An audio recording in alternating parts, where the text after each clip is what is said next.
ദൈവനാമം വാഴ്ത്തപ്പെടുമാറാകട്ടെ.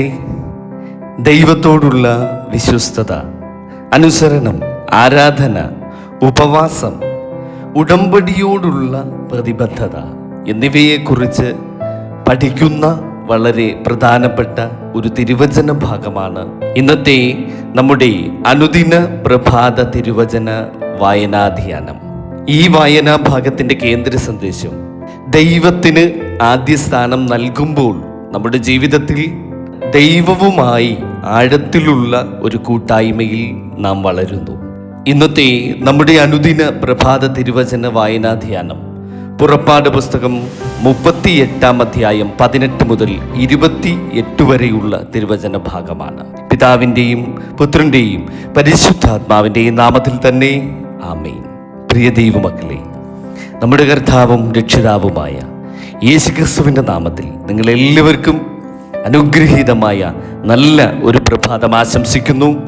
തീരം ഡെയിലി ബൈബിൾ മെഡിറ്റേഷൻ എന്ന ഇന്നത്തെ അനുദിന പ്രഭാത തിരുവചന ധ്യാനത്തിലേക്ക് നിങ്ങളെല്ലാവരെയും സ്നേഹപൂർവ്വം സ്വാഗതം ചെയ്യുകയും ചെയ്യുന്നു. ഇന്നത്തെ തിരുവചനം നമ്മെ ഒരു വലിയ സത്യം ഓർമ്മിപ്പിക്കുന്നു. ആരാധന ഒരു ചടങ്ങ് മാത്രമല്ല, അത് ദൈവത്തോടുള്ള ജീവിതകാല സമർപ്പണമാണ്. സർവശക്തനായ ദൈവമേ, ഈ പുതിയ പ്രഭാതത്തിന് ഞങ്ങൾ നിന്നോട് നന്ദി പറയുന്നു. ഇന്നത്തെ തിരുവചനത്തിലൂടെ ഞങ്ങളുടെ ഹൃദയങ്ങളെ അവിടുന്ന് വിശുദ്ധീകരിക്കണമേ. അങ്ങയുടെ ഇഷ്ടം അനുസരിച്ച് ജീവിക്കുവാനും അങ്ങയെ ആദ്യ സ്ഥാനത്ത് വയ്ക്കുവാനും ഞങ്ങളെ അവിടുന്ന് ശക്തിപ്പെടുത്തണമേ. മോശയെപ്പോലെ അങ്ങയുടെ സാന്നിധ്യത്തിൽ ആയിരിക്കുവാനുള്ള വിശുദ്ധദാഹം ഞങ്ങൾക്കും നൽകണമേ. കർത്താവായ യേശുക്രിസ്തുവിൻ്റെ നാമത്തിൽ അപേക്ഷിക്കുന്നു, ആമേൻ. പുറപ്പാട് പുസ്തകം 34-ാം അധ്യായം 18 മുതൽ 28 വരെയുള്ള തിരുവചന ഭാഗം. പുളിപ്പില്ലാത്ത അപ്പത്തിൻ്റെ ഉത്സവം നീ ആചരിക്കണം. ഞാൻ നിന്നോട് കൽപ്പിച്ചതുപോലെ ആബീബ് മാസത്തിൽ നിശ്ചയിച്ച സമയത്ത് 7 ദിവസം പുളിപ്പില്ലാത്ത അപ്പം തിന്നണം. ആബീബ് മാസത്തിലല്ലോ നീ മിസ്രൈമിൽ നിന്ന് പുറപ്പെട്ടു പോന്നത്. ആദ്യം ജനിക്കുന്നതൊക്കെയും നിന്റെ ആടുകളുടെയും കന്നുകാലികളുടെയും കൂട്ടത്തിൽ കടിഞ്ഞൂലായ ആണൊക്കെയും എനിക്കുള്ളതാകുന്നു. എന്നാൽ കഴുതയുടെ കടിഞ്ഞൂലിനെ ആട്ടിൻകുട്ടിയെ കൊണ്ട് വീണ്ടുകൊള്ളണം. വീണ്ടുകൊള്ളുന്നില്ലെങ്കിൽ അതിൻ്റെ കഴുത്ത് ഒടിച്ചു കളയണം. നിന്റെ പുത്രന്മാരിൽ ആദ്യജാതനെയൊക്കെയും വീണ്ടുകൊള്ളണം. വെറും കൈയോടെ നിങ്ങൾ എൻ്റെ മുൻപാകെ വരരുത്. 6 ദിവസം വേല ചെയ്യണം, 7-ാം ദിവസം സ്വസ്ഥമായിരിക്കണം. വിതക്കാലമോ കൊയ്ത്തുകാലമോ ആയാലും സ്വസ്ഥമായിരിക്കണം.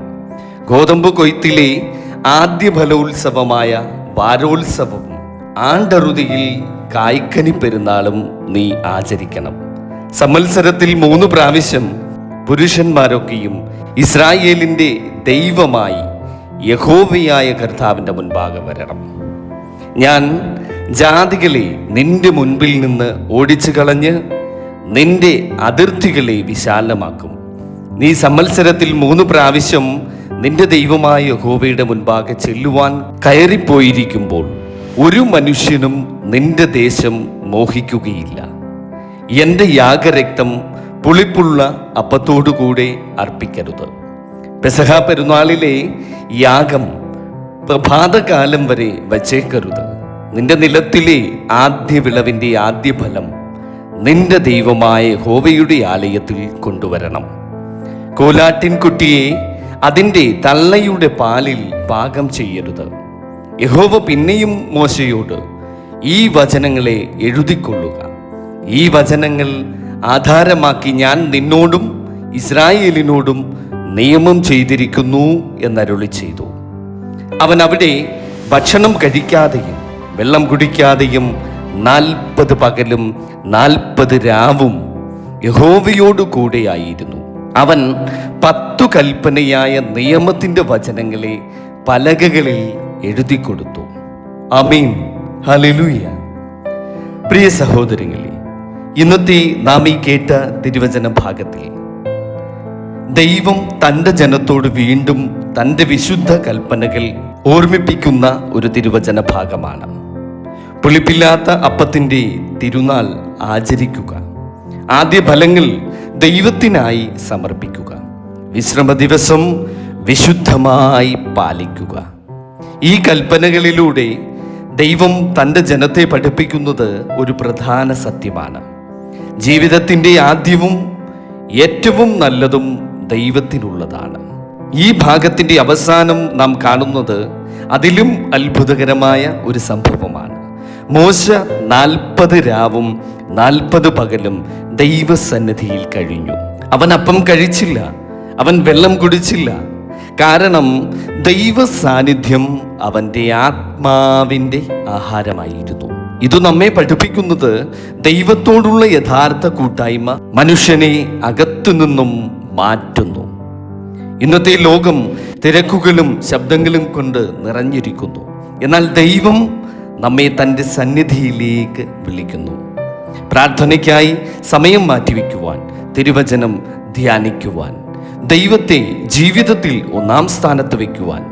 ഇന്ന് നമുക്ക് സ്വയം നമ്മോട് തന്നെ ഒന്ന് ചോദിക്കാം, എൻ്റെ ജീവിതത്തിലെ ഏറ്റവും നല്ല സമയം ഞാൻ ദൈവത്തിന് നൽകുന്നുണ്ടോ?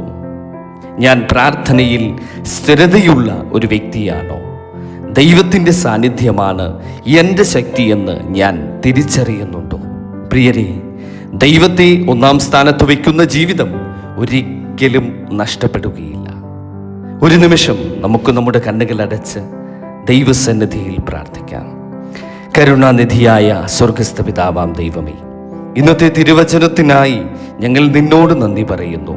അങ്ങയുടെ സന്നിധിയിൽ കൂടുതൽ സമയം ചെലവഴിക്കുവാൻ ഞങ്ങളെ അവിടുന്ന് പഠിപ്പിക്കണമേ. ഞങ്ങളുടെ ജീവിതത്തിലെ ആദ്യ സ്ഥാനം എന്നും അങ്ങേക്കുള്ളതായിരിക്കട്ടെ. പ്രാർത്ഥനയിലും തിരുവചന ധ്യാനത്തിലും ഞങ്ങളെ അവിടുന്ന് വളർത്തണമേ.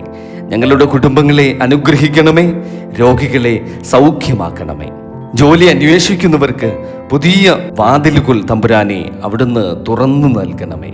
വിദ്യാർത്ഥികൾക്ക് ജ്ഞാനം നൽകണമേ. ഈ ദിവസം മുഴുവൻ അങ്ങയുടെ സമാധാനം ഞങ്ങളെ നയിക്കട്ടെ. കർത്താവായ യേശുക്രിസ്തുവിൻ്റെ നാമത്തിൽ അപേക്ഷിക്കുന്നു. കൃപയോടെ കേൾക്കണം പിതാവേ, ആമേൻ. കർത്താവ് നിങ്ങളെ അനുഗ്രഹിക്കട്ടെ. അവിടുത്തെ സാന്നിധ്യം നിങ്ങളുടെ ജീവിതത്തിൻ്റെ ശക്തിയായിരിക്കട്ടെ. എല്ലാ ദിവസവും ദൈവത്തെ ഒന്നാം സ്ഥാനത്ത് വയ്ക്കുവാൻ നമുക്കെല്ലാവർക്കും കൃപ ലഭിക്കട്ടെ എന്ന് പ്രാർത്ഥിക്കുന്നു, ആശംസിക്കുന്നു. ദൈവം നമ്മെ എല്ലാവരെയും സമൃദ്ധമായി വാഴ്ത്തി അനുഗ്രഹിക്കുമാറാകട്ടെ. ആമേൻ. സ്തോത്രം. ഹല്ലേലൂയ.